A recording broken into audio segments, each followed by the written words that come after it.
Good evening, and welcome to the regular meeting of the Recreation and Parks Commission. Would everyone please stand for the Pledge of Allegiance, and Commissioner Pierce will lead us.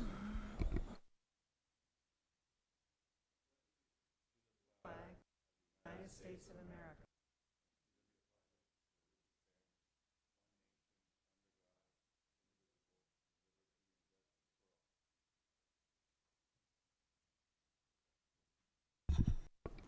Very good. Jackie, roll call, please. Commissioner Farfan, Present. Commissioner Pierce, Present. Commissioner Loombs, Present. Vice Chair Davis, Present. and Chairperson Mona. I'm here. Presentations tonight. Are there any? Yes. Thank you.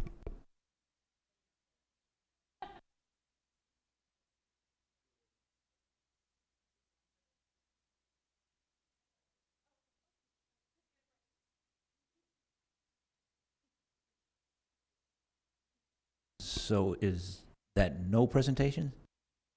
Okay, thank you. I saw people have, no problem. We can keep rolling here. With no presentations, public communications related to commission business only, and that is within the subject matter under the jurisdiction of the commission. Anyone? Seeing none, we'll close public communications.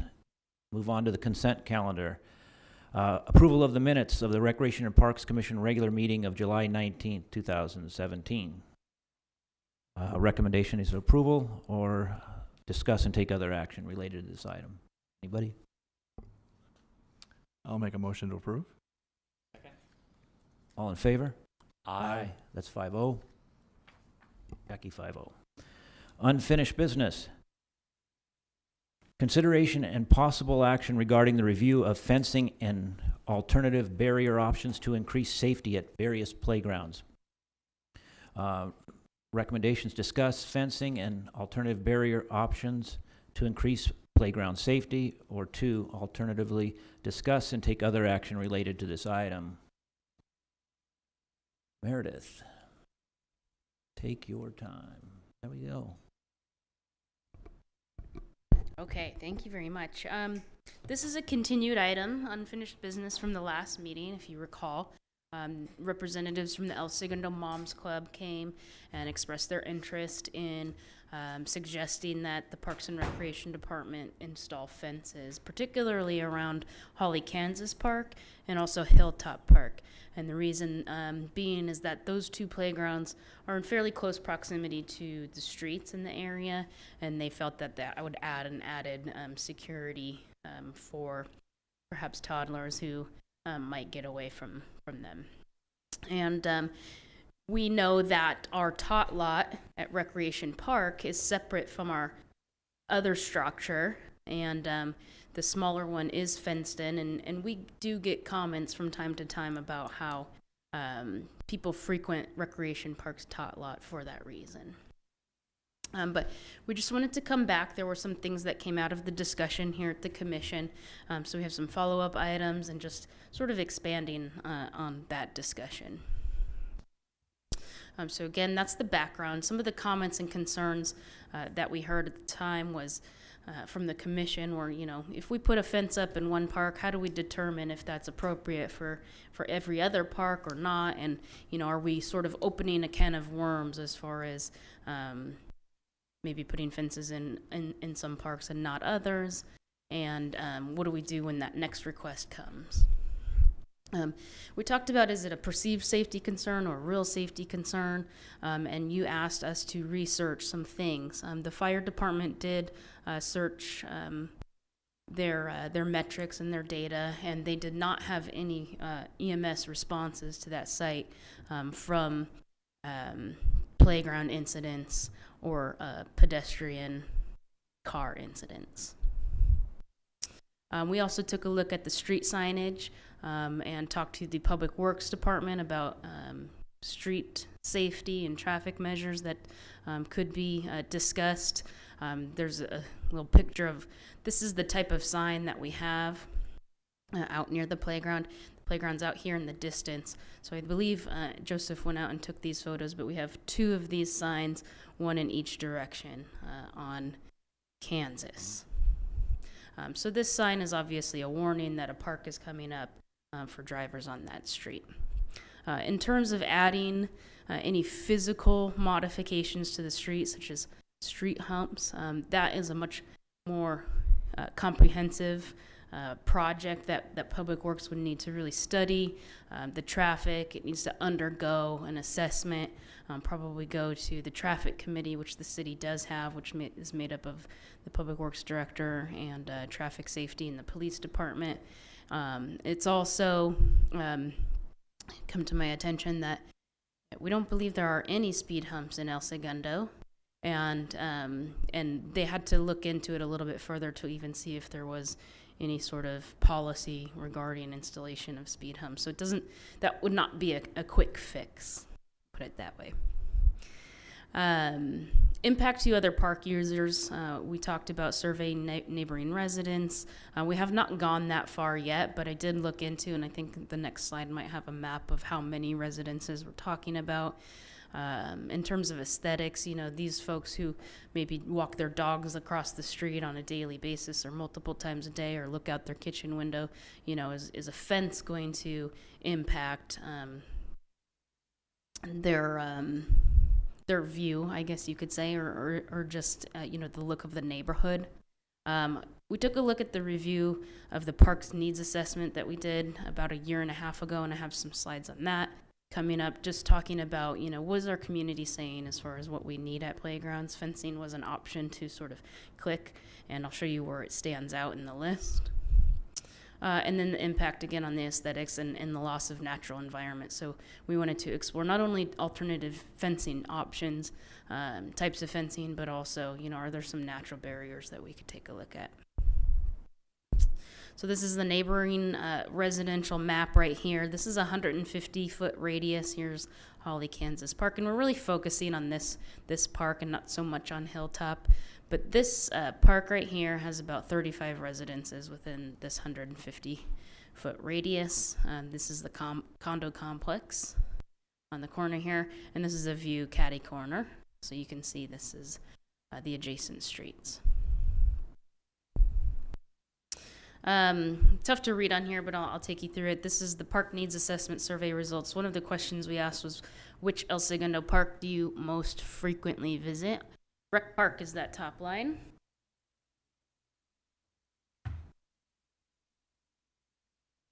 And 11 people responded Holly, Kansas Park. I think the total responses are just over 500. So 11 people frequent Holly, Kansas Park the most out of all of the parks in the city. Obviously, Recreation Park is... So where does Holly, Kansas fall in the Holly, Kansas About- is right here. fifth down? Yeah. Thanks. So it's Recreation Park, Sycamore, Library Park, Acacia, and then Holly, Kansas. 500. Sorry, these are bad. Yeah, 500 something. I gotta add, Hilltop, is it 7th? Is that what I'm reading? Hilltop is, yes, this is Holly Valley and then Hilltop. Holly Valley. That seems...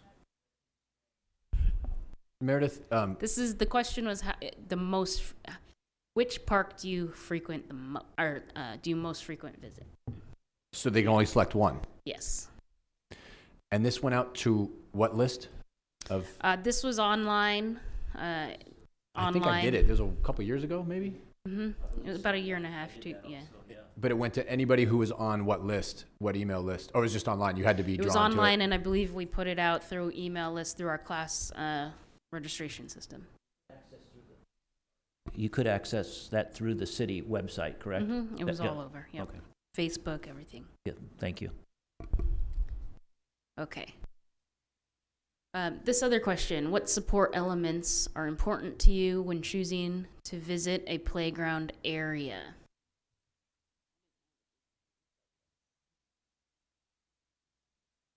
So the first one is restrooms nearby. Second one is shade, benches, drinking fountains, and then fences. This blue line.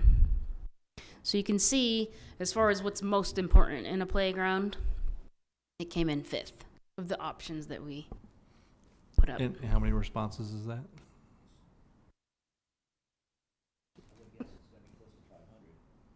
Yeah, No, we no, had over 500 no, I responses. know you had in over the- 500, but Yeah. how many said fences? That's all. It wasn't clear. Probably getting in the minutia, but that's what I do. It looks like based on the question that they were able to select as many as they wanted, or did they have to select one?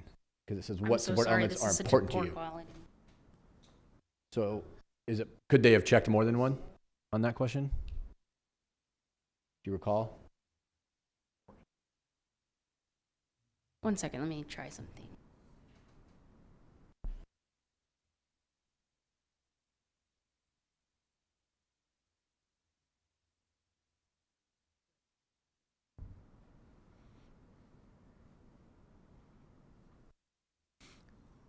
Yeah, that looks like hundreds of responses there in the corner.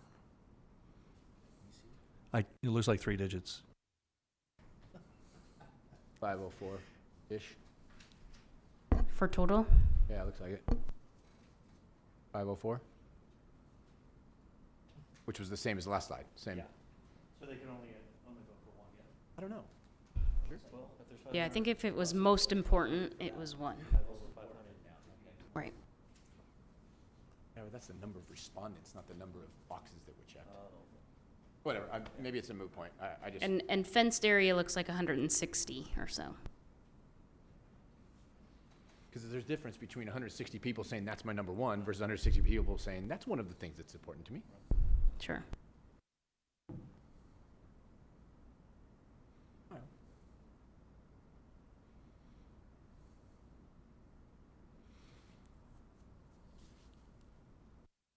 Okay, next question. What is most important in a new playground?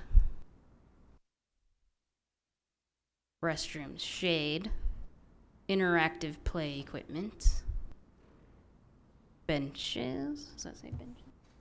Swings. Sorry, swings, traditional play structures, drinking fountain, fenced-in areas, sandbox. So the chart below shows basically very important, somewhat important, not important, but the graphic shows a weighted value of all of those responses. So fenced-in areas is near the bottom here.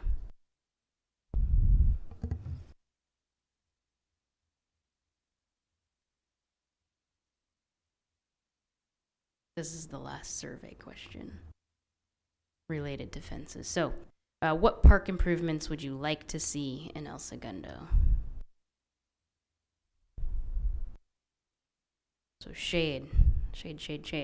Restrooms, covered picnic areas, other, which related to comments, open-ended comments.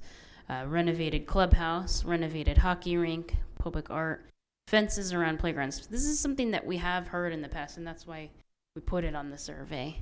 And renovated Joslin Center down here. So Not enough seniors answering the survey. It was online. Yeah.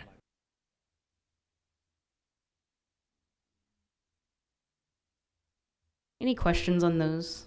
I just wanted to sort of put it into context as far as the outreach that we've done in the past, sort of the flavor of what things people are talking about are needed, particularly at playgrounds. Okay. So, wanted to add some visuals. So, as you know, we had preliminary quotes for chain link fence, similar to what you see at the tot lot at Recreation Park, basically a 3-foot chain link fence, green in color with this vinyl coating on it. And Hilltop was, I think, 7,000, and Holly, Kansas came in at about 9,000. Now, that's the most economical fence is chain link. It's a little bit more expensive when you add the color and the vinyl coating, so you could go back down to sort of that regular galvanized fencing, which is not something that we would recommend doing. Meredith, what's the length of those fences? The length of them? Yeah. Ooh, Joseph, did you bring those quotes, or? Yeah. Did you surround the entire area, or did you just Nope. do part of it? No, just part of it. It wasn't a full enclosure. It was Okay. basically just the perimeters adjacent to the streets. So whatever would run parallel with the streets, that was Correct. the, Correct. okay, and the Holly, Kansas has got a larger front that way. Mm-hmm. But Rick, the Hilltop one, like, just went kind of to a spot and then stopped, right? Like, it went to the playground part, like, kind of where the pool, I think, started, kind of how Yeah, far? where the walkway is. And then the reason why Holly, Kansas is a little bit more also is we require gates, vehicle gates to get into the back where there's a pump station or some public works related piece of equipment. So then that one would effectively be fenced off completely by the properties adjacent in the back with the gate? There's a planter, so there's a lot of bushes and shrubbery, so it went up to the shrubbery. Okay. So technically a kid could run around it, or a person could run around it through the plants. So visual representations of types of fences basically is, you know what a chain link fence looks like. Some other alternative styles of fencing would be, metal fencing such as wrought iron, different types of decorative features. We are waiting still for quotes on iron fences. Joseph has been working with some of the fencing companies to get those. We know that they're going to be probably double, if not triple, the cost of the chain link. Other photos that we found of different options would be more of a decorative type fence or wood fence. Creative type fences.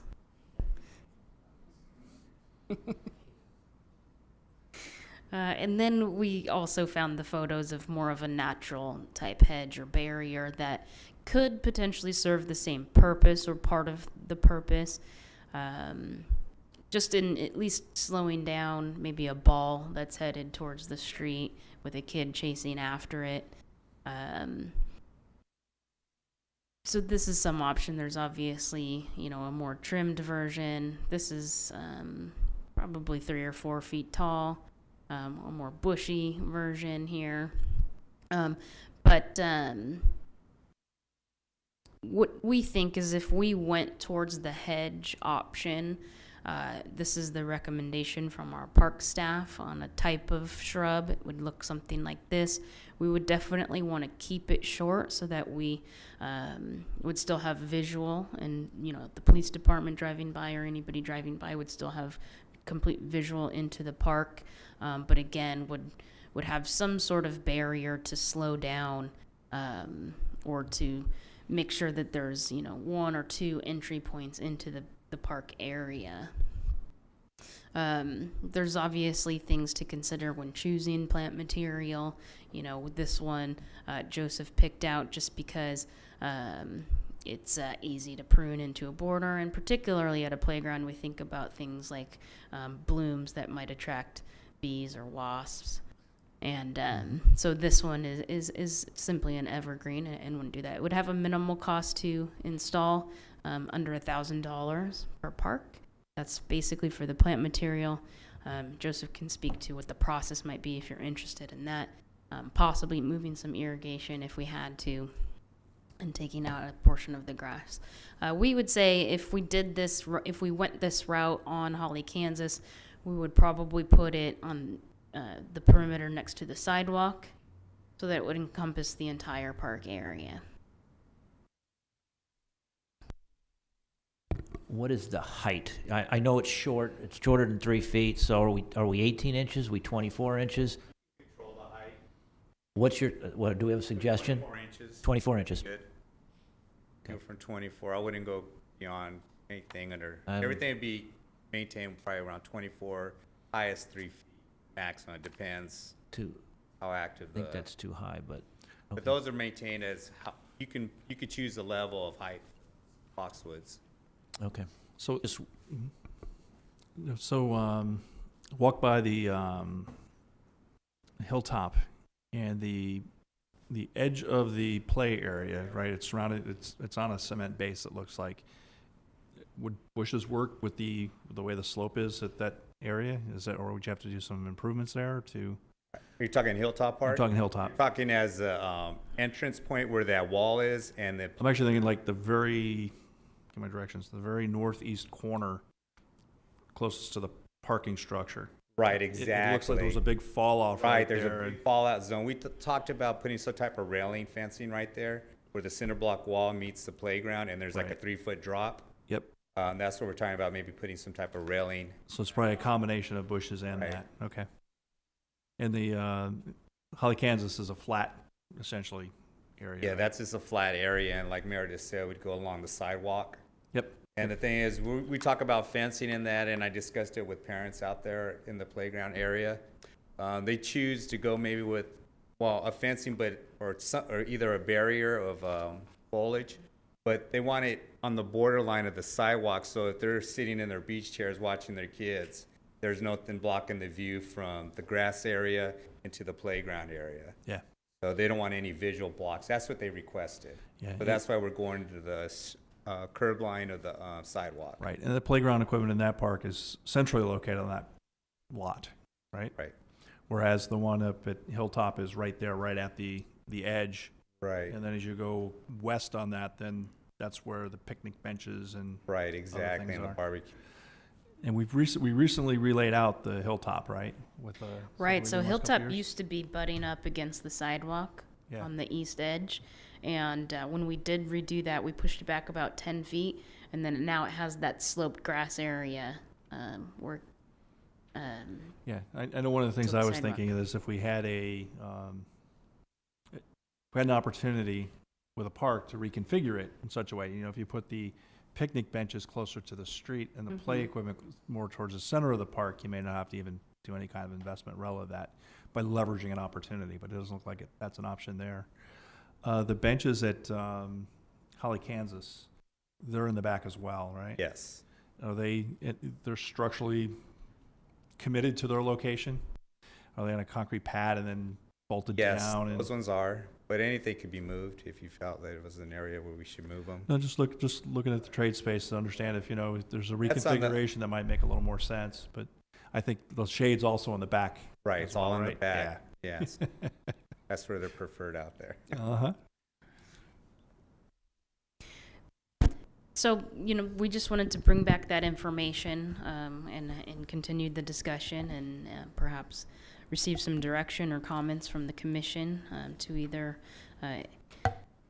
continue looking, install hedges, or maybe do nothing. I'm not sure, I think that my perspective is that, much like Rick was alluding to, is, when we have the opportunity to plan space, I would think that we would want to consider all of these things when we have that opportunity. Holly, Kansas Park, I definitely see the concern of the parents, and that the way the space is designed, that playground is probably within, I think we measured about 16 to 20 feet from the sidewalk on both sides. And so if we were to do it at this time, we probably would think about how we could use the space differently and maybe create space a little bit more safe. But I do know that people do frequent Recreation Park for the reason, and probably Sycamore Park because it is down and it has that berm, so there has that sense of security at that park. I think that we have those options available to people. And one thing on the horizon is Acacia Park. And the playground equipment, as we know from the Public Works pump station, has now been removed. And we will have an opportunity in the next year or so to go back out to the community and ask them what they want in that park. And that's perhaps something that we can offer to the community to look at things like fences or like specific 2 to 5 play area, and definitely place it in a better location given the space that we have to work with. One thing that I noticed also in looking at the parks is Recreation Park is the only park that we have where the equipment for ages 2 to 5 is separate from the equipment for the ages 5 to 12. All of the other parks are either 2 to 12, so it ranges the whole span, or they have two structures, like Hilltop has a small structure and a large structure, but they're on the same footprint. And so I think that's something to consider as well, as if we wanted to in the future look at planning specific spaces for the different age groups, we could do that differently. Meredith, I sense that you feel that Holly, Kansas is a more appropriate place for, if something is put, you've made a couple comments that you think Holly, Kansas is more appropriate, yet I think the Hilltop is actually closer to the street. Why are you drawn more to Holly, Kansas than Hilltop? I think just because the elevation probably is part of it, and it has streets on both sides of it. Maybe it is more of a, maybe it's an optical illusion, but it just feels a little bit closer to me, and an opportunity for a ball to sort of just. There's another aspect to that street as well. It's you can get from Grand to Mariposa pretty quickly through there. So I used to live a couple blocks away from that park, and now I live a little bit differently. I sometimes use that going through, and I have seen folks put, the slow down type signs out in front of their houses to remind folks to take it easy going through there. Children at play. Yeah. Just initiatives by residents to do that. So you were driving too fast down that street. Got any proof? I think that Hilltop has that I'm a slope little down mindful. too. I think gravity might take care of the child before. It's a they four-way get stop to at the that street. intersection. I stood there and looked at that, and I thought Yeah. a really small child probably would have trouble Mm-hmm. navigating it, but a 3 or 4-year-old, I don't know. That's just gaining momentum at that point. Yeah. Back a couple slides, you had the sign with the teeter-totter on there. Is there a flashing light type of one that is available there, where you're bringing it to their attention? The signs there, I don't know, people don't really look at signs. They really don't. So, solar-powered type of, like the stop sign.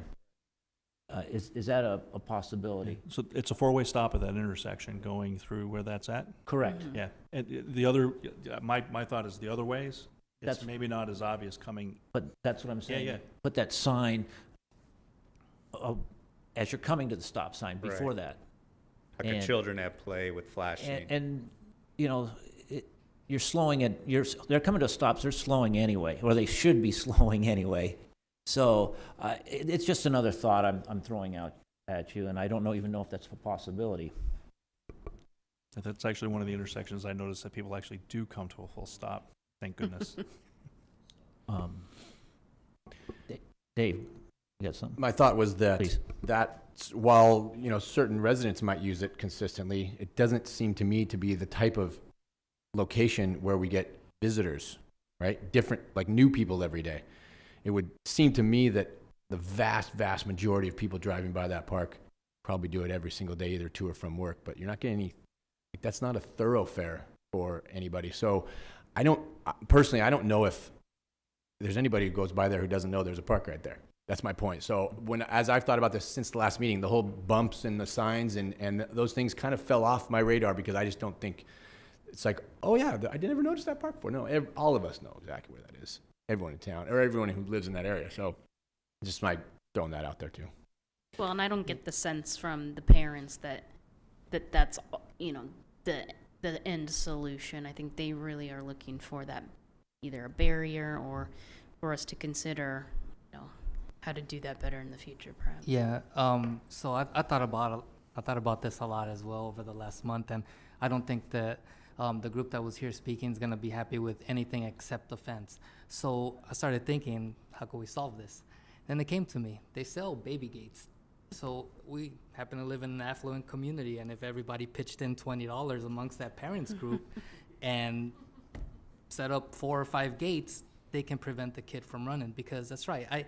We had to drive to the park after leaving here, and I was like, I've never really seen this park, and there was nobody there. And again, how many parks do we have here? 20? There's different parks that are for different needs, and there's parks with like Rec Park that can protect the kids. Sycamore Park can protect the kids. And why not just move the party somewhere else? There's a lot of ways to fix it without, I don't want to say burdening the city, the funds, but there's other ways. Due to the Acacia closing, we got a lot of their park patrons that have shifted over to Holly, Kansas, from the people that I've spoken to. Yeah, Advised me that, hey, with Acacia Park, over to Holly Valley, and they went into detail about the fencing with myself. Let me anecdotally, it's, at times you do drive by. I mean, I don't think 7:30, 8 o'clock at night is the time you're gonna see the youngsters out there. Right. That park is frequented more during the traditional daylight hours, say between probably 10 a.m. to 4 p.m. Right. It is, my notice is that it's usually younger children, younger families. Occasionally there's children who are under 10 unattended, but quite frequently they're adults Right. with younger children there.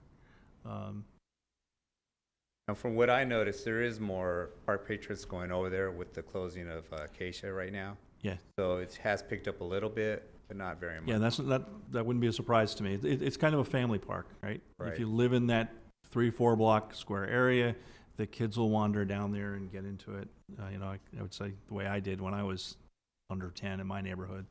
And the younger families do like to get out there. It's a nice park. It's got some good shade. It's got some good space for the little legs to get around. I love the look of it right now. Good. Any opinions?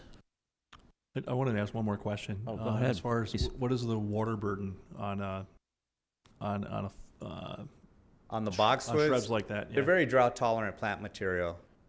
Very. And any kind of watering, would that be reclaimed water or would that be? It'd be Reserves, reclaimed water. Do you have to redo the irrigation at all? Put in new bubblers or anything? With that, we would go with probably maybe a drip system. Right now, presently, we have irrigation in there. We just got to move some heads in order for the grass separation from the grass and the boxwood material.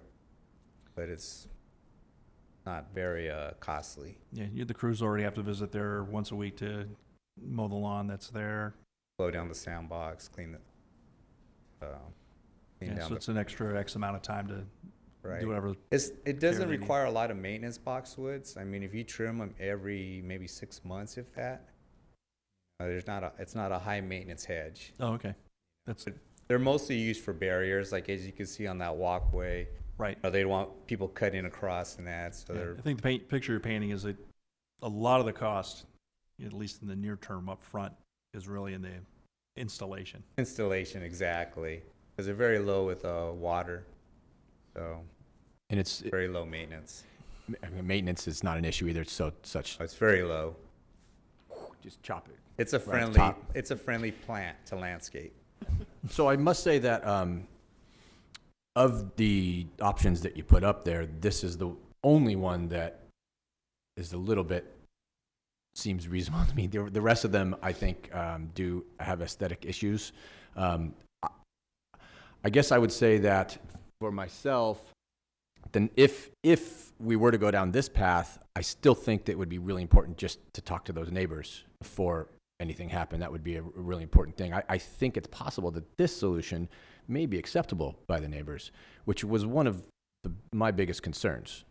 So for me, I think that I would be open to this option, given additional research on the neighbors, with the also understanding that there are often things that new problems that come up when you change any park. So it sounds like not that we would want to waste money, but if this for some reason brought up some other issue with, they did go too high and kids were able to hide behind them, or something else happens, we could always rip them back out. It's a low cost solution that could solve the whole problem, or if not. Right. Anyway, so that's why I guess why for me this seems to be a nice path to go down. I think so. It keeps the parks open. But you put a fencing, you sort of have a closed environment. But the only positive with having fencing on the exterior of it is that you could shut down actually the park at night, and then from sundown to sunrise. So you could post signs. But then again, you go into signage. People don't want signage around the residential area. So this is the most, I think, pleasing for the eyes. That's the best. And would you recommend, if this were to happen, would you recommend that it be kept narrow enough to allow adults to step over it without ruining it? Because that's another thing. Because when I was thinking of these fences, it's like I want people to be able to not have to go over there to go in the gate, right? To be able to have a 12-year-old to just run and jump and go play is. Yeah, you'll get important too. a hobbit here and there, but you know, the young adolescents, young children, they won't be able to hop it. Keep it like 2 feet tall. Right. And someone said 3 feet's too high. I think 3 feet's too high too. Right. These are all minutia Right. that would be dealt with later, definitely- but my initial reaction was we're dealing with 1 and 2 year olds, not with 6 and 7 year olds, Right. right? That's our concern is the little guys, which this solves. I think we're dealing with older than that, but we'll call them 1 or 2 year olds. Well, 4 year olds should But understand Yeah. by that point. that's fine. But if we're going to do something like this, and I'm not sure that I'm there, I'm definitely not at fencing. Right. I'm not sure that I'm there. 18 to 24 inches is maximum for me. If we do something I like just like it as a barrier for, like you say, children. I wasn't looking for a barrier to keep adults, you know. crossing. right. You're always going to get the people to take the shortcut and hop it. Right. But as for children, it's a good barrier. And you're still talking about it's not going to be completely encompassing that because you're going to have openings Right. in spots. So, and we're not going to put a gate. You're still going to have the hardscape entrance open. Right. There's 2 hardscape entrances. Right. So that's They're basically still what going to it be is. open, but then the perimeter of the sidewalk on the grass, that's Yeah, where's the entranceway from the streets to that the park? entrance is on the south, would be on the south side of the park and on the So it's right, is it right there at the corner of the yes, intersection? exactly. No, right there, okay. There's an right. entrance on Holly and an entrance on Kansas, so Okay, there's so 2. Those would be the places that Midway of probably the wouldn't parks. have much bushes, if anything at all. Right. So the one thing this doesn't solve, which the rec park tot lot does, is you can, at the rec park tot lot, you can completely turn your head, have a conversation when your kid's back there, right?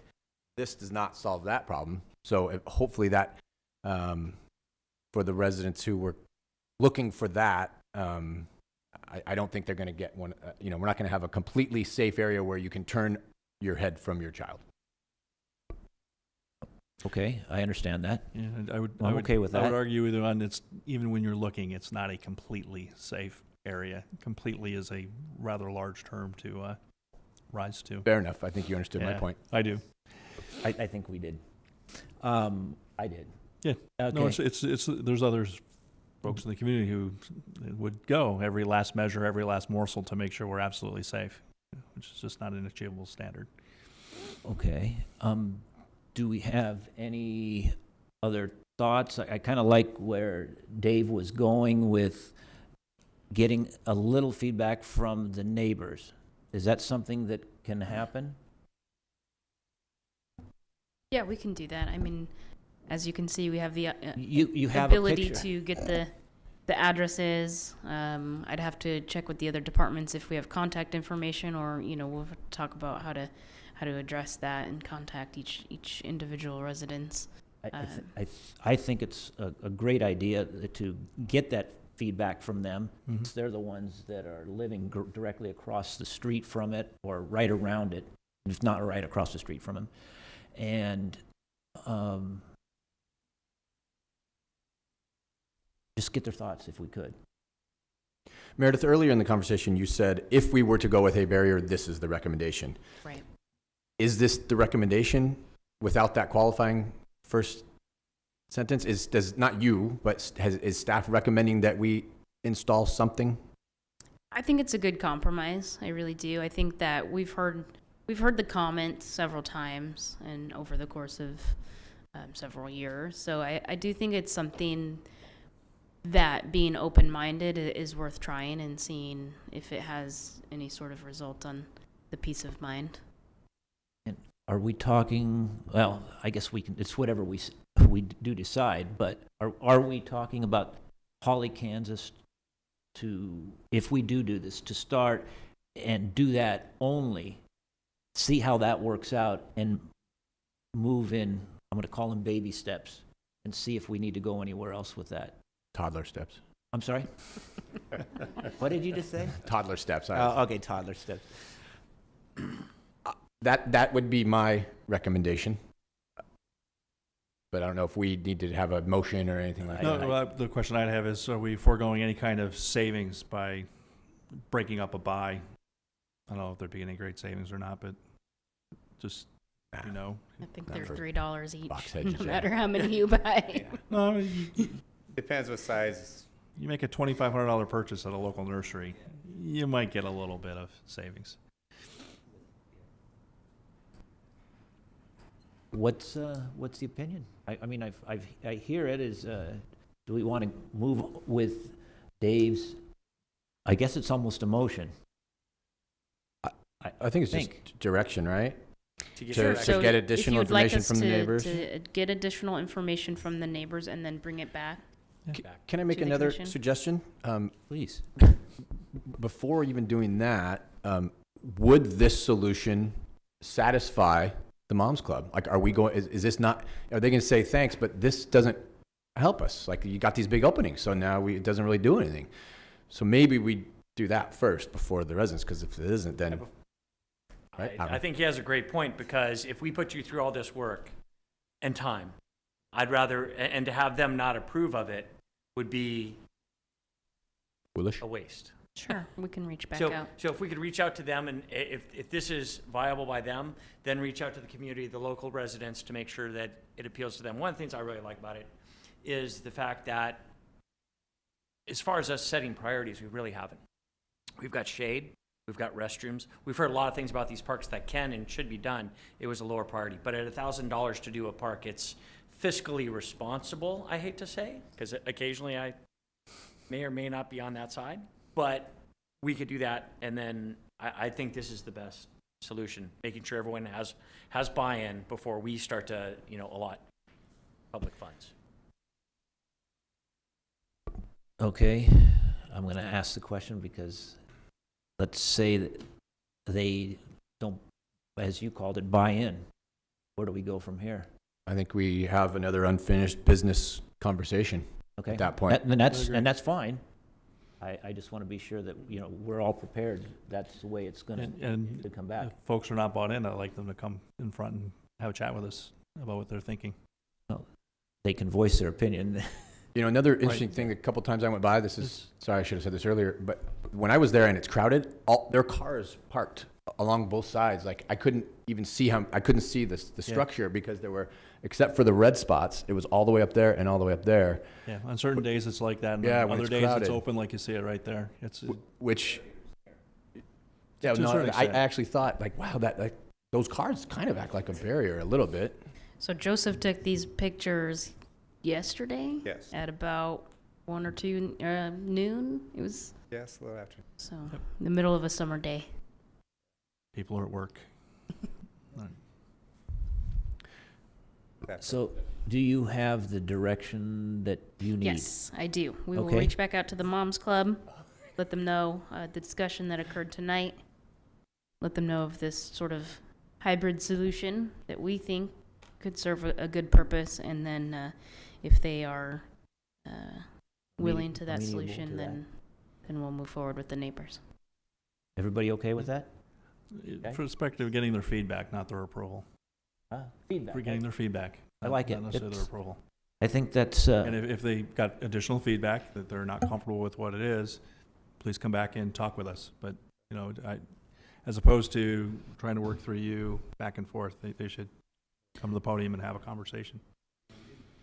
We didn't talk about cost, which is fine, but if we were to go with a more costly solution, then I'd go back to that survey and say, if we're going to spend a bunch of money, we should probably do something that more people want. We wouldn't even go down that Yes. path. So last night when I presented our strategy for the upcoming year, Councilmember Pirchuk asked the question about how much it cost, and I don't think she was aligned with the dollar amounts that she was seeing here. So I know she wanted a slightly different approach. So I think we're in line with what her desire was. I don't know if we're all the way. I couldn't tell if folks were thinking, nah, it just doesn't need to get done or not. But okay. Good enough? Sure. I think we're set on that. Thank you. Thank you for all the hard work on that. Appreciate it, Joseph, Meredith. We'll see that on our agenda next meeting. New business. Consideration and possible action regarding a proposal to accept a donation from from local artists to paint a mural on the wall near Georgie Gordon Clubhouse and Recreation Park. Number one, review and comment and approve the mural at the clubhouse and recreation park, or alternatively, discuss and take other action related to this item. Meredith. Sure, so Ericia is gonna give the report Ericia. tonight. She is our liaison for the department with the Arts and Culture Committee, and this is sort of coming through that committee. So yes, I have the wonderful opportunity to sit with the Arts and Culture Committee monthly. And we had also the wonderful opportunity to meet Natalie Strong. Natalie was approached by the parent co-op to do a mural up by the clubhouse. So without stealing her thunder, she's an El Segundo resident, and she's also an El Segundo artist of many media types. So I will let her go ahead and do her presentation so you can hear more about the mural. Good evening. Hi, thank you for seeing me. My name is Natalie Strong. I'm, as Ericia said, I'm a local artist, parent. My children attended the co-op for 4 years, not including this past one, but in the recent 4 years, excluding last year. And I was approached, I'm also the president of the El Segundo Art Association, participated in the El Segundo Art Walk, so I'm in touch with the art community here, not just me in my living room. I was approached by my friends from the co-op who were there when we were there, and this past year, a discussion was brought up regarding the wall that faces the entrance to the clubhouse, which at this time is just a blank white wall with blank white concrete. And the primary complaint is that because of the angle of the sun, it just is blinding through those doors all day long, every day. And I'm not sure whether they suggested a mural or whether it was suggested by members of the co-op, but that apparently came up as a possible solution to that problem. And so they approached me, knowing that I'm both a friend of the co-op and of within the arts community, see if I had any ideas. And so what I came up with, in order to sort of embrace the feeling of the co-op, the younger of our children, as well as the park at large, this was my design, and I have a copy for each of you. I have. You can see. Now this wall runs all the way up from that lower level, all the way up to the sidewalk on Pine Street. So it's a super long triangular wall. So the idea of, to capture the whimsy of childhood, the wishes that we all make with our dandelions when we're kids, some of which come true, hopefully. The co-ops and Parks and Rec as well, serving to turn these young children into people who can achieve their wishes and dreams, was sort of the idea I had in mind. The handprints would be actual handprints of community members. As of recently, the status of the co-op for next year is a bit up in the air. So I would like to still go forward with the mural with your approval and with the City Council's approval. If the co-op is not a part of the picture, to then draw from the community within the Parks and Rec classes, Miss Wanda's class and all the children's classes that go in there. The idea being to have nearest the dandelion, you guys want to have adult handprints from the community, teachers, parent volunteers, perhaps from the PTAs or the schools, and then have, as it goes up towards the sidewalk, have it age down so that the handprints get smaller to play with perspective, and also then the little kids could reach better. But just to usher those wishes up to our children up that hill. So my time would be donated. The design obviously is donated as well. The original intent was to have it paid for by co-op parents and co-op alumni parents. That I don't know that that is off the table. It's not clear yet.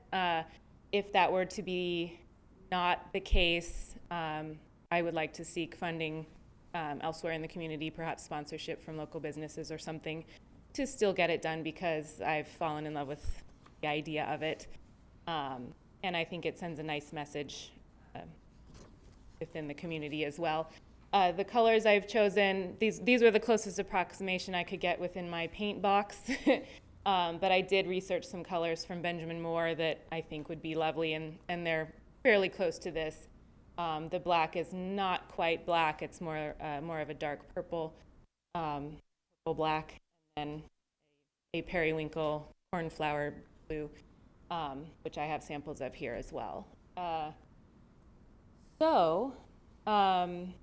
I'm not sure if you guys have any questions for me regarding how this would, what the process would look like.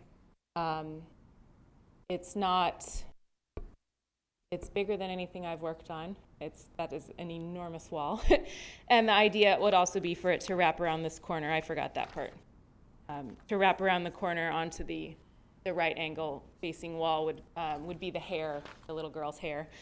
You know, it's not got a lot of detail, so I don't think it would take an extraordinary amount of time beyond just the sheer size of it. I think it could be done while the park is open. I don't think it would get that I would get in the way of anybody. We wouldn't need to close down that path or anything. So I think it would be a minimal impact on the operation of the park or the clubhouse or anything like that. It would just be a person standing in front of the wall, and that's quite a wide walkway there. So anyway, I hope you like the design. Please let me know if you have any questions. What do you think time-wise to do it?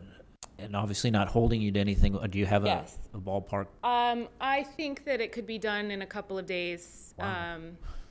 I would certainly want to ask for some help from a friend or two to get that whole wall blue, because that will take a while. But I think that I have a few friends who would be likely to say, yeah, sure, I'll come out. And then the silhouette, I don't think would take very long at all. So it would mostly just be in scheduling around school and all that. I think I could probably do it in 2 days, like a Thursday and Friday while my kids are at school, and then finish it up over the weekend. As for the handprints, there would need to be some kind of organized time for the community outreach, and I don't know quite how that would work best. But as for the large wall, since it is all just one color, it's just go till you run out of wall. So I don't think it would take that long. However, it is bigger than anything I've done, so it's hard to say exactly. You said that you thought that the co-op was going to be able to pay for it. What kind of cost are you talking about? I have a pledge from one of the co-op alumni dads that would like to pitch in $250. I don't quite know exactly how far that will go. I think it depends on the level of quality that we go with. When I spoke to the man at Benjamin Moore, they have a broad spectrum of quality, and it will just make a difference in how quickly it fades, how well it stands up to weather. If we go with the titanium quality paint, it would be more expensive. So that's something that I would need to price out more specifically. The recent co-op status kind of halted my progress a little bit on that front, just because I didn't know if it would even continue or not, and then I realized it could continue anyway, regardless. So that's something that I would need to look into. But I would like to see it have little to no impact on the city budget if possible, Oh, by the okay. community. Could you let Meredith know if we do approve this, where your cost is looking at? Sure. Thank you. Happy. And thank you for your presentation. If you have any questions, anybody, please. I had one. You mentioned the titanium quality paint or Yes. something to that. What would be the longevity? What time? I mean, would we be looking at a repaint or a surfacing to do just how long would this? I would like to ask, specifically, you guys have any interaction with Neil Von Flew? He's a muralist who's worked with the city a lot. He has a lot of experience with this, murals and things. I would want to ask him, but I believe the man at Benjamin Moore said that it would be about 10 years, a 10-year span with the really high quality. Because that wall gets almost constant sun, it will cut it down to how long it might last in other locations. But that's something I would want to get some input from people with more mural experience. Perfect. Thank you. Yes. Thank you Okay. for wanting to beautify the park. Oh, you're welcome. It's a beautiful concept. I love it, and I support it 100%. I have a similar question that Lee has. Have we had any chipping or problems with the mural on the east side of the grass area? And if we do, no. And that's been like 4 or 5 years. It's been 3 to 4 years, right? And they did do a clear coat on that, though, so that's something Okay. to definitely look into, some sort of a clear coat, because that does help cut down on both chipping and fading. And then along the same lines, does this, I seem to recall it's an old wall and there's chunks out. Does it require any prep on your part to make it smooth and reasonable?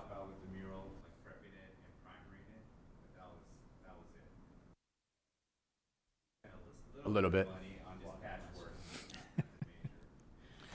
And then my last question is, this is dark enough that the glare issue is gone? I know the black, obviously, but the light blue is not going to cause that glare? They thought that would be a lot better. Originally, I wasn't informed of the glare issue being the root of the suggestion, and so it was originally a black silhouette on white, the idea being that the wall is already white and we could just do the silhouette.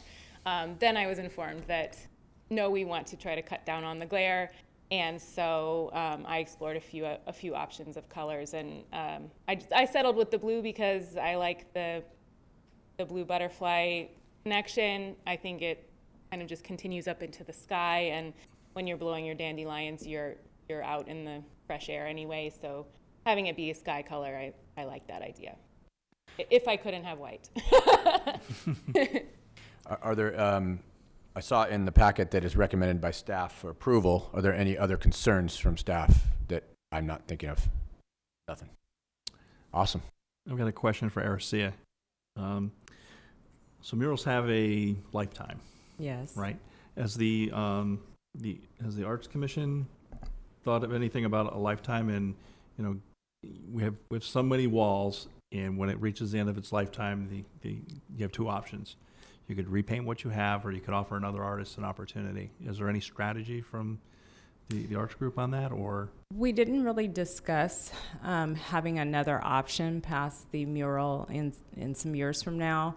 I can tell you that we have a very active group, and I know if that were needed or that were the case, if we had to do another mural or another idea, they would be the first to step forward and say, hey, let's do it. Right. They were absolutely in love with Natalie's idea. Oh, yeah. with the mural. Absolutely great. And it's a little heretical to ask that question, Natalie. I'm sorry. No, that's okay. But who knows? You may say, "Hey, I've got another great idea." In a few years, and you say, "Maybe, yeah." And I'm a good sharer, though, so if someone else needed a turn with the wall, I'm sure that would be fine. well, the other aspect is, when we put the first one in, we said, "Yeah, this is a good start. It's supporting the artist community. Is this something else we might want to do?" This was like the second opportunity, and now that we have an arts commission, maybe they're thinking a little more strategically about it, but maybe not quite so yet. So. I would say probably not just yet. They're just happy to Yes. get something started. I think everybody is. So this is a great project. All right, and just as a final idea, I had my children mock up one of the dandelions, and I think it turned out very nice. So I think it could be a really fun project. I know that the the handprint alley off of Main Street, my kids love that. They always want to go down there and see which hands fit theirs, and so I know that's a concept that children respond well to, and I think that they would think that was fun as they walk by to try out the different sized hands that will grow with them as they age. So that would be very fun, interactive for the park. So, all right. Thank you. Thank you very much Okay. for seeing me. I look forward to hearing from you all. And, Thank you. And I think all of this is very interesting. Thanks. I've been enjoying the discussion a lot, so thank you for Okay, having me. say- Does this require a motion? I would Yes, like to absolutely. do that, yes. I'll move approval to move forward with this beautiful concept in front of the clubhouse. Is there a second? I second. Any discussion? I would say we're doing this without funding at the current point in time. Is that, At so if this there is a time. funding It sa- request? it says somebody would come none. back At and- this yeah. time. Okay. And I would like to see if there's a cost or problem, I would like to hear about it, because I think I have some places where we can get some. All right, so. Youth groups are always interested in helping out when we can. Mm-hmm. So with that being said, all in favor? Aye. That's 5-0. Thank you very much. Well, with that, I'll go out on a high there. Thank you all for having me. Thank you. Okay, we're going to move to reports. Reports of subcommittees. The first one up, Aquatic Subcommittee. Who is doing that? So this is a agenda section that that I felt would be helpful, and some of the other committees and commissions have this section on their agendas. And since the July meeting, I think maybe it was August, where we or June selected representatives for different subcommittees, I felt this was a really good way, hopefully, to communicate out to the rest of the group any activities in the subcommittees. And doesn't mean that there's always going to be a report, so don't feel like you have to report something, but I guess the way I envision it is that a representative, or both representatives if there are more than one, from that subcommittee, simply just state any activity that's occurred in that subcommittee. So Aquatic Subcommittee is Lee and Dave, and I know that there has been some activity, so if you wouldn't mind, or I can do that for you. All right. The Aquatic Subcommittee did meet recently on August 10th. A lot of things on the agenda included construction, where they're at currently in the construction, which is not extremely far due to the fact that they've had some setbacks within the school and they're pushing things back a little bit, and they're currently using a lot of that space of the pool to do some other stuff. But the word on the street is since the meeting that the Murtha pool had delivered, and I'm not certain that that's been confirmed, but I did hear from one person that they thought it was already there. A lot of things we're working on in conjunction with that is the joint use agreement. There's still a lot of finalization. Things that have been talked about, written down, are still in the final stages of coming together. We talked about other things such as some of the other contributors, including school districts, as far as what they're going to do and who we're going to meet with, and that includes South Bay Sports Health and Recreation and some of the people that we're currently looking at to help contribute, one of which was Richard Lundquist was recently at a Rams event and was hoping to get some kind of time with a person who could perhaps lead us in the direction of somebody who would help contribute to that as they're trying to work their way into town, and Richard's very active in that circle. We also talked a lot about facility management, and the council had requested that we do some research on outsourcing, and I believe RC is currently working on that.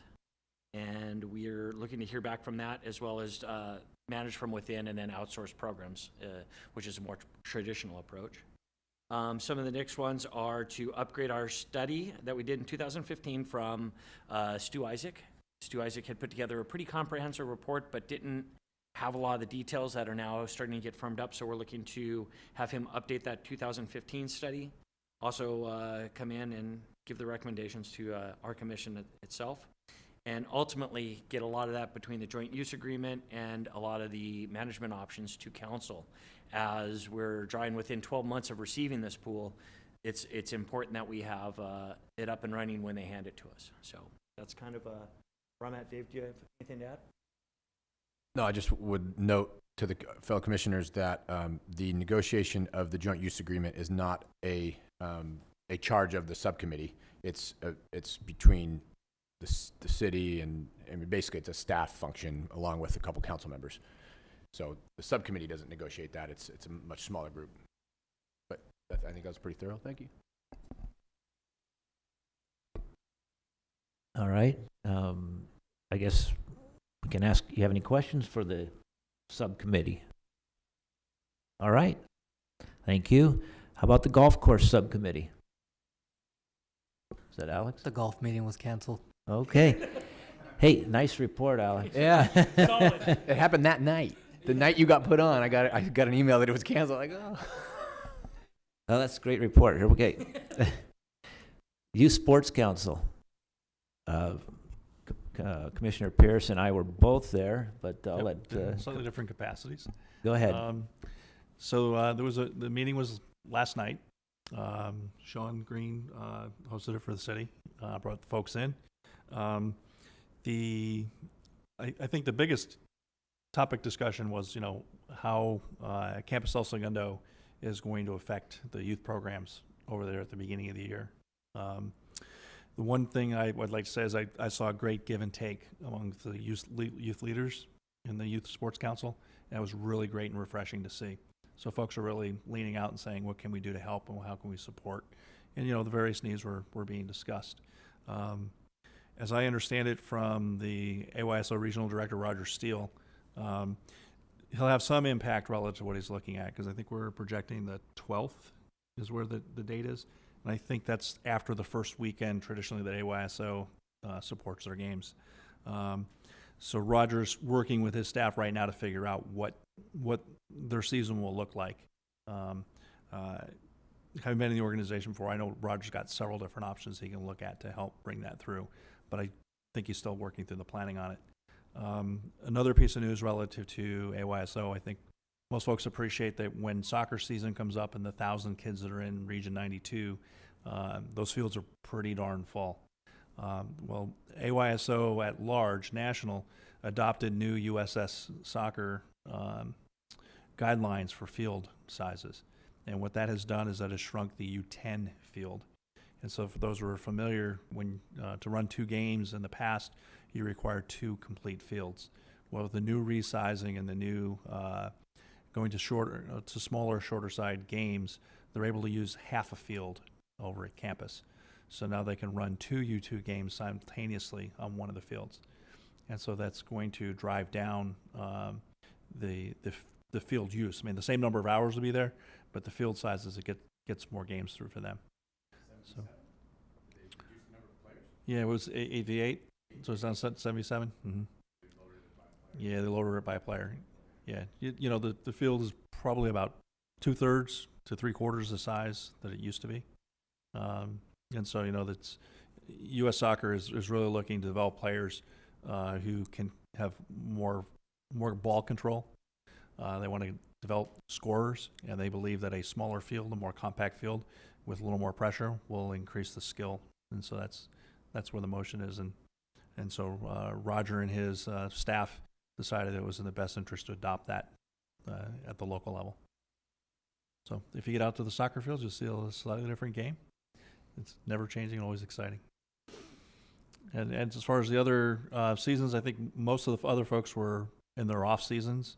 And I think based upon where AYSO is going, it may offer up a little more opportunity for softball. I'm not sure about the Little League. I don't think they're necessarily active, but I know that folks are out practicing or year round. And so I expect that competition's going to reduce a little bit because now there's more hours for more field space. It was a really good meeting, and everybody was on the same page. It was really nice and refreshing. Yeah, it's been a little while since everyone was on the same page. So everybody's getting along well. Okay. Department staff reports. Aricia. Not a lot to report, but I do have some exciting news. We've been able to I don't think we've given this news yet, fill 2 recreation supervisor positions. We had Ryan Delgado promote up, so we're very excited about that, and he's already off and running in his position and doing a great job so far. And then we'll have a Darren Yule. He starts on September 5th. He's coming out of Culver City and coming on over to our city to, he will oversee the clubhouse, and Ryan will be stationed at the Joslin Center. So, any questions so far? Coming from Culver City, what was his name? Darren Yule. It's spelled U-H-L. Okay. And then my last, I'm sorry, go ahead. So who's overseeing, what other switches were made? Because now someone else is at the pool and Well, Ryan still has the responsibility of overseeing the pool. He still has. pool and clubhouse. Yes. Anything else? No, pool and Jocelyn I mean, Center. pool and Joslin, sorry. Yes. Anything else change? Everything else stays the same? Yes. So far. No surprises yet. Aricia, with those 2 promotions, does that fill all your supervisors, and now it's down to coordinators that'll be Yes. looking to promote up and in? Okay, thank you. Yes. And my last piece of just a reminder, the Centennial Carnival on August 27th. We're hoping that you will attend. Yes, you will attend. We're hoping to see you out there. Thank you. Thank you. Joseph Casillas.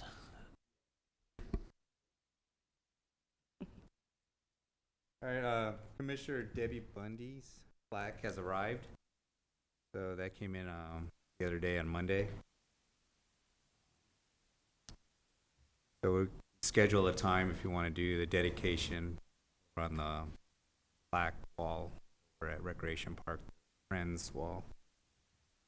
The donated bench, library bench for Library Park for Mayor Richard Van Rankin has been assembled.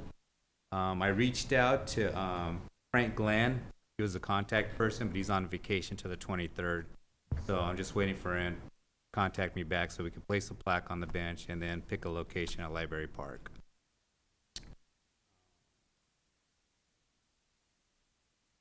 Oh, Campus El Segundo. The turf is in progress right now, so I went by there today. They're still ripping out all the turf, leveling time. New business, we have a new crafts worker, Henry Munoz. Just started on Monday. He has a background of electrician and handyman. Look forward to giving him some work. El Segundo PD has requested a new training wall or at Constitution Park. Their training wall, what they use to practice the jump balls and that, is completely rusted out. I don't know how they were using it. It was a safety issue. So I had to demo it. I had Henry Munoz demo the wall, and we're in the process. We just purchased training wall, and we're building it right now, and he's doing part of that. So that should be up and going by the end of the week. So they're going to have a new training wall out there. Bill Raposa, we have a park worker named Bill Raposa. He's grown up here and went to high school here. He did 32 years here. He retiring on September 12th. He was also a tree trimmer for like 15 years and then worked in the parks division. He's going to be taking off to Arizona and retiring. He just sold his house. He's gone. So that's it. Thank you very much. That's great. And El Segundo TV. Got Darnell Jenkins, but I don't think so. Darnell's downstairs. Yeah. He's doing great work. Robert. Yes, sir. I'm here in Dan's stead on a much-deserved vacation. And just going to pull some highlights real quick. Had a strategic planning meeting, and what I was really proud of, we got it up the same day. It's a 4-hour meeting. A lot of video to move up to YouTube, but we got it up there the same day, the same night. I was glad to see that. We're trying some new things out with live switching on that meeting. Instead of individual cameras having the discs. It's all going into one. And so it's going to speed up the process, hopefully. It's longer to set up, but quicker for the residents to look at. So that's our goal, is open government. That's part of the open government coverage of meetings.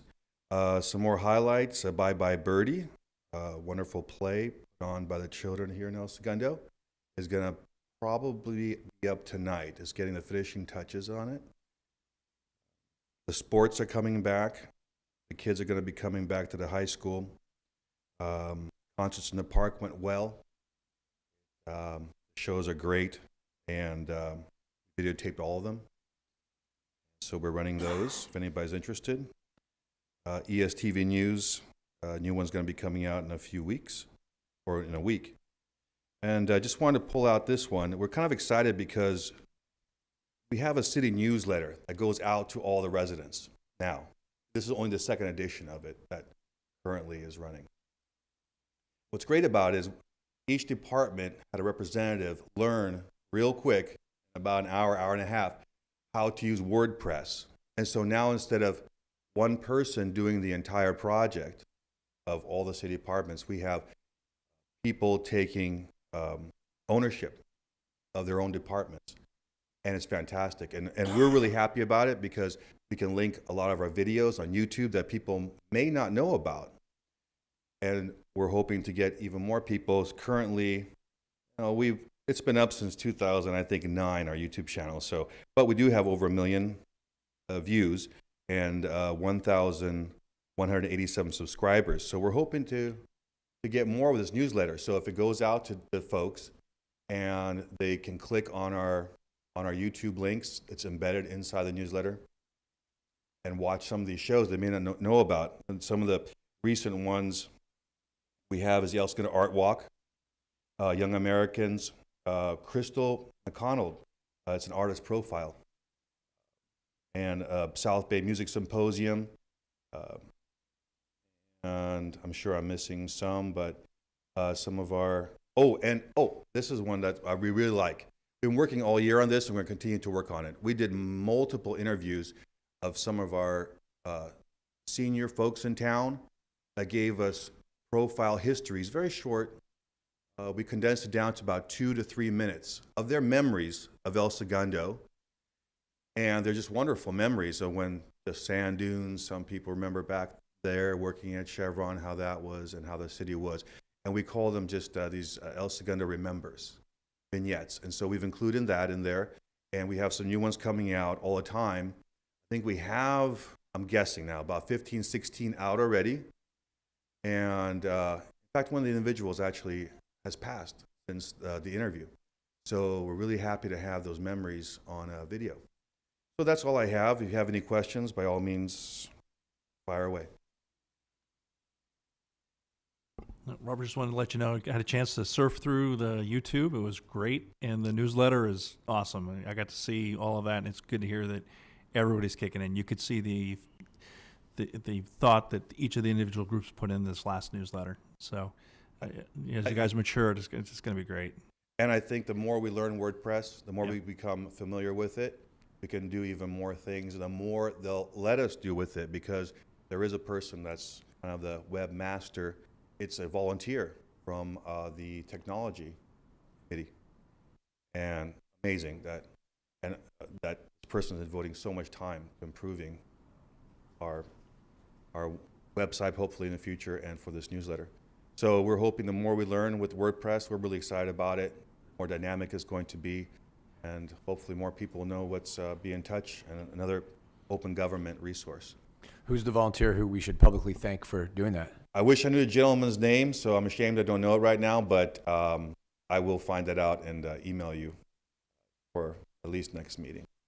And he's a very smart, techie guy, and also just a really nice person, and he's donating a lot of his time for this. Thank you. Thank you very much. Department Directors Report. Meredith. All right, thank you very much. I'm not sure if you noticed on the Parks Report section in the agenda, Joseph Casillas is now our acting park maintenance superintendent. So I just wanted to congratulate Joseph, and if you need anything, I think you know his number. So contact me or contact Joseph if you see anything in the park that needs attention. Last night we had city council and a couple of items came up and I wanted to update you. Top Golf is ongoing discussion at the city council, and they are definitely proceeding through the process, and it looks like September 5th may be the night where there's a final vote on the project, assuming that there are just a couple more pending items that need to be tied up before the 5th or shortly thereafter. And so that presentation will be given on September 5th. Definitely tune in to El Segundo TV's coverage, and keep up to date on that. I just came from the Economic Development Advisory Committee meeting prior to this meeting and gave them an update on the Top Golf project as well. So it's definitely nearing that time after about five and a half years. So we should have some resolution one way or the other, and then obviously take the appropriate steps after we know. Also, they talked about the recreation management software project. We've been working in collaboration with the city's technology committee. We only received 2 proposals from that RFP, and that was some initial concern from some of the members.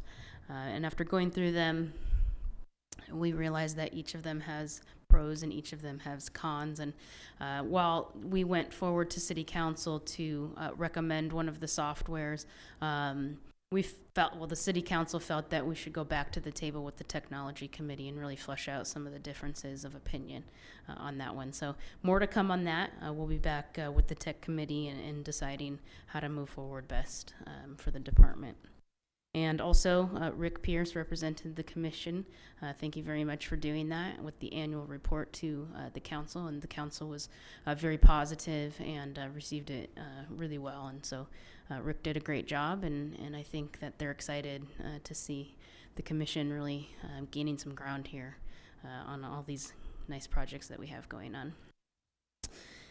Last thing I wanted to say is the city council does have a budget workshop coming up on August 31st. It's during the day. It starts at 1:30 here in the council chambers. And part of that discussion will be landscape maintenance is one of the issues that they would like to talk about in terms of downtown and trying to improve the landscaping in downtown. And we'll be there to tell them what that might take as far as resources.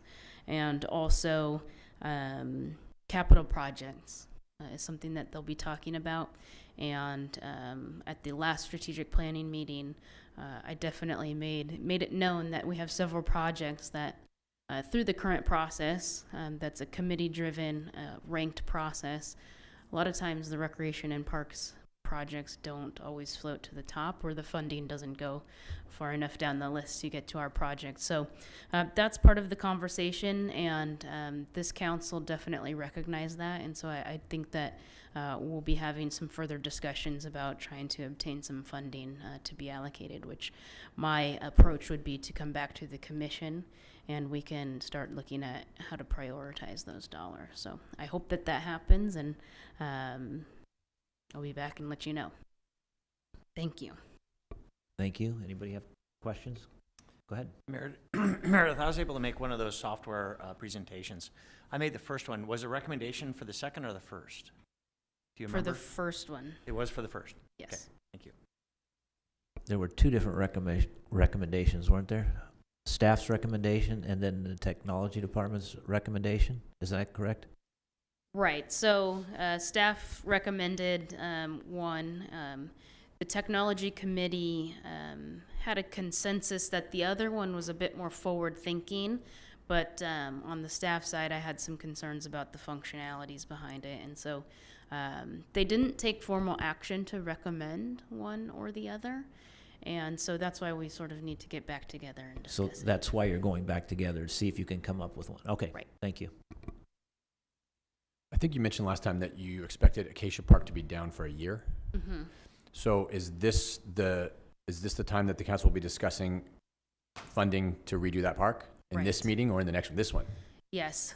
So what I've requested is $250,000 be allocated to design and construction, but that likely wouldn't cover everything, especially depending on what we want out there, what the community wants. But what we're also exploring is because the playground had to be removed due to the Public Works project, that project budget may be able to supplement replacement of. Because it's going to go Equipment. so far under budget, you'll have extra money left over from Public Works. Splash pad? No. Well, that'll be part of the conversation. I think it's really important that we do engage the community, because that has been part of the conversation in the past, and really explore some opportunities.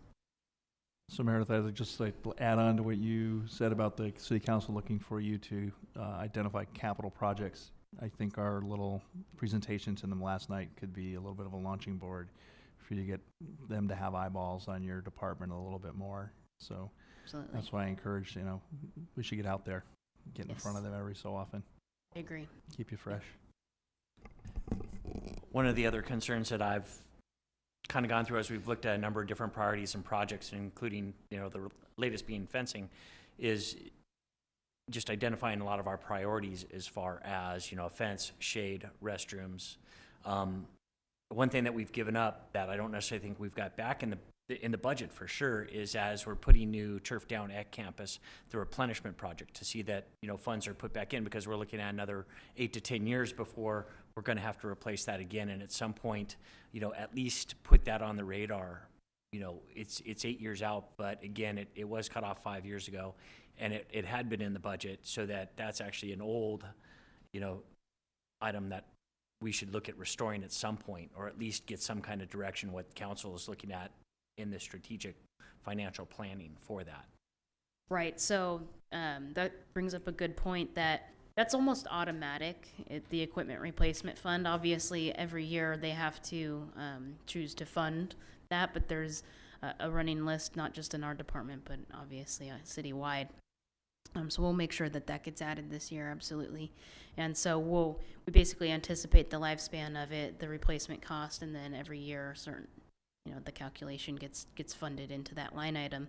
What I'm also talking to finance about is we previously haven't had other pieces of equipment on that list, like playground equipment, like bleachers, fencing, picnic tables. One might be $1,000, but to do the entire picnic area at Rec Park is 12 or 15 tables. So looking at that and adding those to a funding schedule over time, that would allow us to maybe not have to compete to replace a 30-year-old playground. Or a 75-year-old pool, or, there's a number of different issues, but Right. on that same line, we do have a lot of projects within this little portion of their budget. And at a point, we should sit down with the commission, and perhaps look at the priority list as well, not just straight dollars and alphabetize it, but, sit down and truly make a priority, as it sits. For sure. So just a thought. And I think that's what, when we put together the report, we left little hooks in there to say, we need to set program goals for the upcoming year. And so having that on the agenda at some point in time when you and your staff have had a chance to sit down and bang it out and then talk about it here would be good.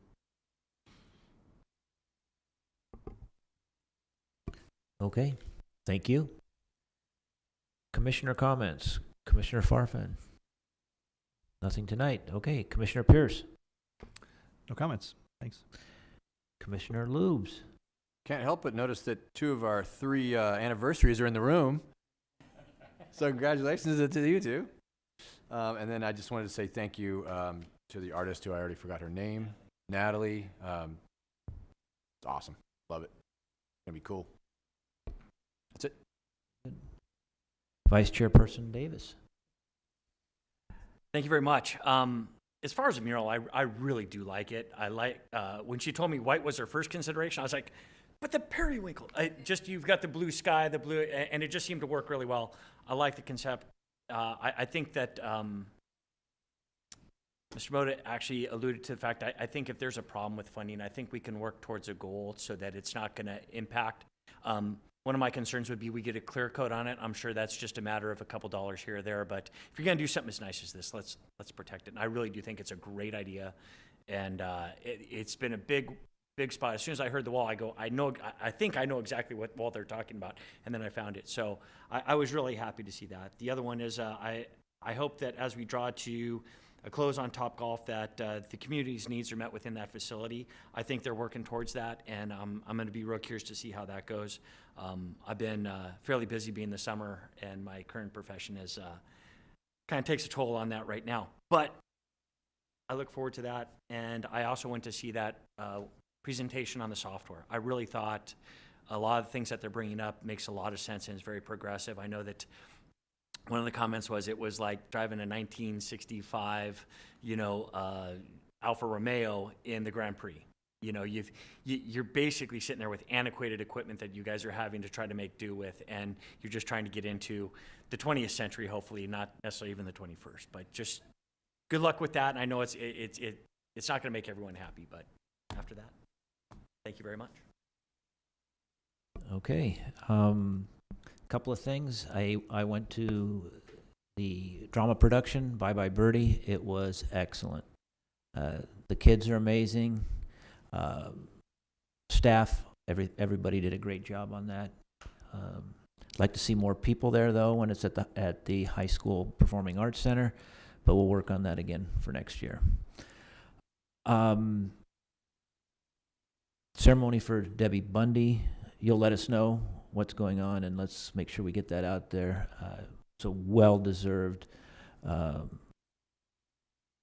ceremony that for everything that she's done for this community. So I'd like to see a lot of people out for that also. And with that, we'll go to public communications. Please step right up, state your name. There's a big line. Yes. Yeah, good evening. My name's Dick Fern. I live at 200 West Walnut here in town. Thank you for giving me the opportunity to come and chat with you. What I wanted to talk about tonight was the dog park. I use the dog park quite frequently, and the chain link, this is the one on Imperial, and it's the one for the larger dogs.